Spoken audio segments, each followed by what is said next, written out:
আজি জাতীয় একতা দিবস।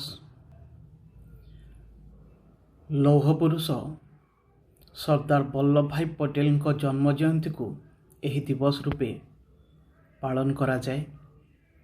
यह भारतर प्रधानमंत्री नरेंद्र मोदी द्वारा आरंभ कराइथिला। आजिर दिन रे सार्वजनीन एकता को अक्षुण्ण रखिबा पाई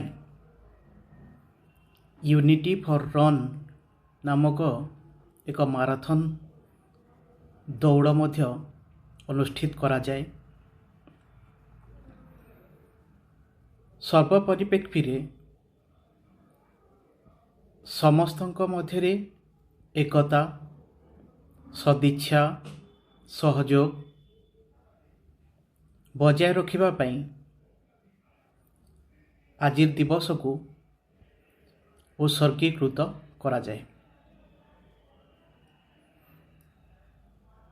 एई अवसर रे मु सर्वस्तरीय एकता अक्षुण्ण रहिबा पाई प्रार्थना करुछि। विश्व एकता, जातीय एकता, पारिवारिक एकता बजाय रहू एवं परस्पर मध्यरे सहयोगर एक सदिच्छा बजाय रहू। कहीं ना एकता ही बड़। एकता द्वारा जे कौनसी असंभव को मध्य संभव करा जाय पारे। आजिर दिवस रे से एकता को अक्षुण्ण रखिबा पाई मो ए शपथ ग्रहण करिबी। मो निष्ठार सह शपथ नेउछि कि देशर एकता, अखंडता एवं सुरक्षा को अक्षुण्ण रखिबा पाई यत्नवान हेबी।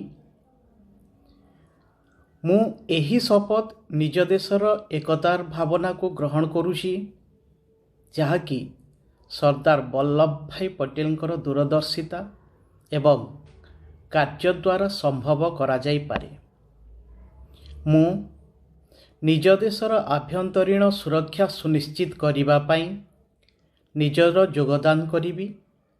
एहा सत्य निष्ठार सह संकल्प करुछि।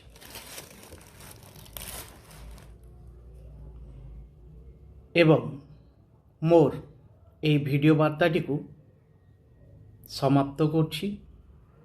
पुणी थरे समस्त को आज दिवसर शुभकामना जणै रहुछि।